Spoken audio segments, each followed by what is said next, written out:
Bismillahirrahmanirrahim.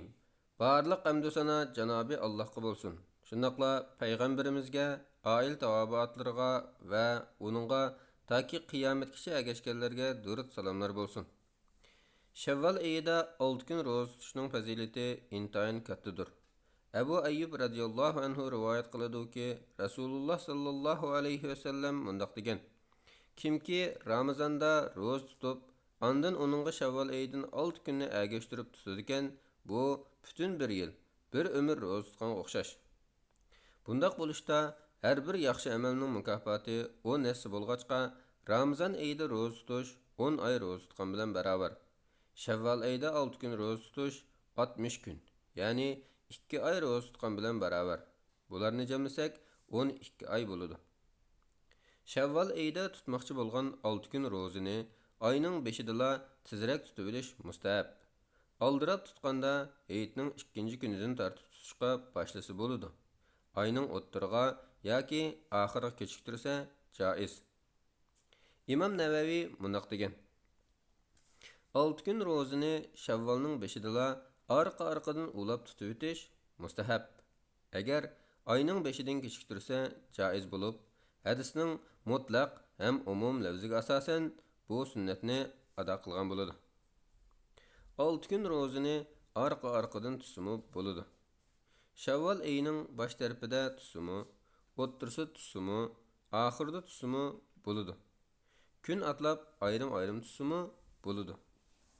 İmam İbn Qudama mundaq degan: Bu rozining arqa-arqadan yoki ayrim-ayrim bo'lishining ayning 5ida yoki oxirida bo'lishining farqi yo'q. Chunki hadis belgilamay mutlaq kelgan.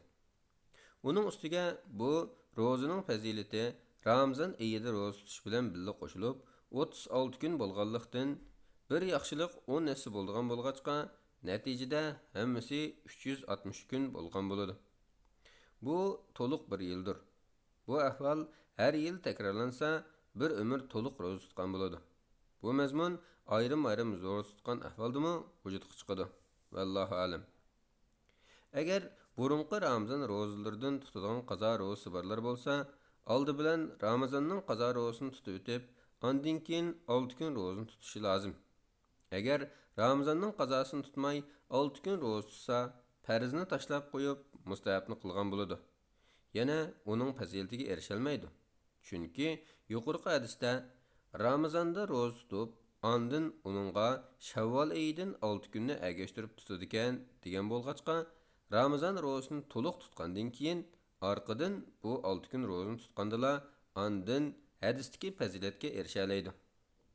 Ramazonni to'liq tutmay 6 kun roz tutsa, bu yuqorqi hadisga tushmaydi. Yana Allohning qarzi ado qilishga eng haqliqdir. Lekin shundaqdimi nafl roz tutgan savob bo'ladi. Agar qazo rozalari ko'p bo'lg'achqa, Şevval oyida 6 kun roz tutilmasdan, Şevval oyi chiqib ketgan bo'lsa, o'zrisi bo'lganlikdan Şevval oyidan keyin 6 kun roz tutsa bo'ladi. Ba'zida ayol kishi tug'utliq yoki boshqa ahvollarda buningga duch kelishi mumkin. Vallohu alam. Fatvoda doktor Abdulaziz rahmatulloh 2011-yili 9-oyning 13-kuni. Fatvolar majmuasi 1-tom 87-numurliq fatvo.